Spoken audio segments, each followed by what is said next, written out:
अध्याय 4। लोग हमें मसीह के सेवक और ईश्वर के रहस्यों के कारिंदा समझें। अब कारिंदा से यह आशा की जाती है कि वो ईमानदार निकले। मेरे लिए इस बात का कोई महत्व नहीं कि आप लोग अथवा मनुष्यों का कोई न्यायालय मुझे योग्य समझे। मैं स्वयं भी अपना न्याय नहीं करता। मैं अपने में कोई दोष नहीं पाता, किंतु इसका अर्थ यह नहीं कि मैं निर्दोष हूं। प्रभु ही मेरे न्याय करता है, इसलिए प्रभु के आने तक कोई किसी का न्याय नहीं करे। वह अंधकार के रहस्य प्रकाश में लाएंगे और हृदयों के गुप्त अभिप्राय प्रकट करेंगे। उस समय हर एक को ईश्वर की ओर से यथा योग्य श्रेय दिया जाएगा।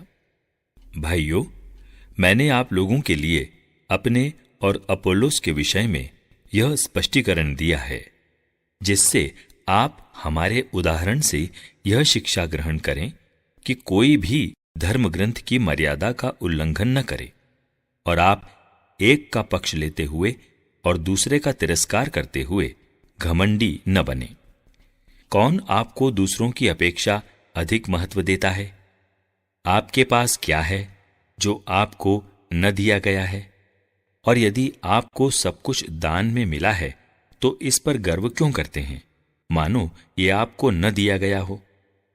अब तो आप लोग तृप्त हो गए हैं, आप धनी हो गए हैं, हमारे बिना ही आपको राज्य मिल चुका है। कितना अच्छा होता यदि आपको सचमुच राज्य मिला होता, तब हम भी शायद आपके राज्य के सहभागी बन जाते। मुझे ऐसा लगता है कि ईश्वर ने हम प्रेरितों को मनुष्यों में सबसे नीचा रखा है। हम रंगभूमि में प्राणदंड भोगने वाले मनुष्यों की तरह हैं। हम विश्व के लिए, स्वर्गदूतों और मनुष्यों दोनों के लिए तमाशा बन गए हैं। हम मसीह के कारण मूर्ख हैं, किंतु आप मसीह के समझदार अनुयायी हैं। हम दुर्बल हैं और आप बलवान हैं। आप लोगों को सम्मान मिल रहा है और हमें तिरस्कार। हम इस समय भी भूखे और प्यासे हैं, फटे पुराने कपड़े पहनते हैं, मार खाते हैं, भटकते फिरते हैं और अपने हाथों से परिश्रम करते करते थक जाते हैं। लोग हमारा अपमान करते हैं और हम आशीर्वाद देते हैं। वे हम पर अत्याचार करते हैं और हम सहते जाते हैं। वे हमारी निंदा करते हैं और हम नम्रता पूर्वक अनुनय विनय करते हैं।